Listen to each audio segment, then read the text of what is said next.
you just watch, if you thought, oh, they were just treating Trump a certain way because Trump grabbed him by the pussy and Trump is orange and Trump this, that, and the other thing. It's like, watch what they will do to anyone else.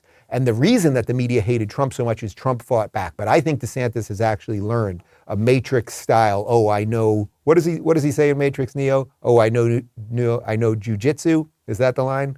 I know karate or jujitsu now.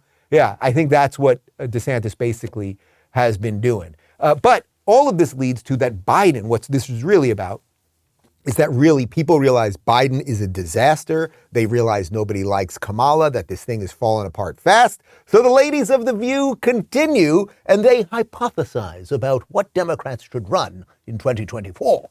I hate this talk about, I think people saying that he's too old. I mean, if the former, twice impeached, disgraced president thinks he's such a young spring chicken, I mean, he's going to be 78 when Joe Biden is 81. And so I don't like this ageism argument. But I will say, yeah. Biden, when he was here, I asked him, he works out every day. Yeah. I don't think Trump does. Take a look. Yeah, I mean, take a look. Exactly. Yeah. But I do think there are plenty of, Democrats that have tons of verve and energy. I mean, I like Gavin Newsom because he's really pretty to look at, and I think he does a great job in California.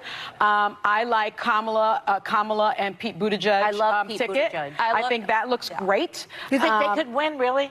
Well, I would vote for them. Of course, I hope this country is ready for something like that. I think the brain power alone would just obliterate Trump or I would just love to. It's not just that Sunny Hostin is the most unpleasant person, really the most deeply unpleasant person on television. And that's quite a statement. I mean, she sits usually on a panel with Ana Navarro. I mean, these are deeply unpleasant, judgmental, really just the awful, that thing that so many people now think about liberals, this sort of elite, smug, unpleasant awfulness, right? It's not just that she's that. She's also an idiot. I mean, she's just an idiot. Now, first off, Gavin Newsom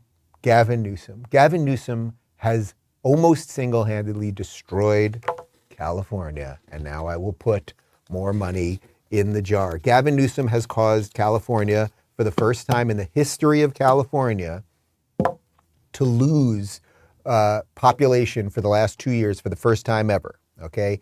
Almost 300,000 people have fled California. Its main cities, San Francisco, Los Angeles, are dystopian nightmares. Crime is rampant. Homelessness is rampant. Okay, you know all of that. So she likes what he's done, and he's pretty to look at. Yes, he does have slick hair. I'll give him that. There. I finally could say something nice about Gavin Newsom. I don't even like his hair. I'm just saying he has slick, Pat Riley-esque, 1987 Lakers hair. Okay, fine.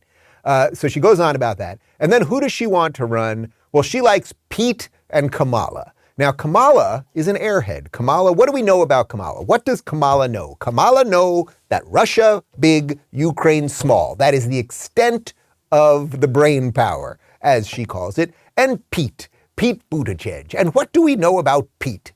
Pete is gay. Pete is gay, and that's why he got the job. So you have a woman who knows that Russia is big, and Pete who is gay. These people are not professionals. We also know that Pete went on 2 months paternity leave when his kids were born, and then took time off from being transportation secretary. Don't forget, he's our first ever gay transportation secretary in the midst of our supply chain disaster. Okay. By the way, I'm not taking paternity, guys. We're working. I don't care if there's kids down there screaming. We're working through. We're playing through. You'll be taking care of the kids, by the way. But the brain power of Kamala and Pete, what?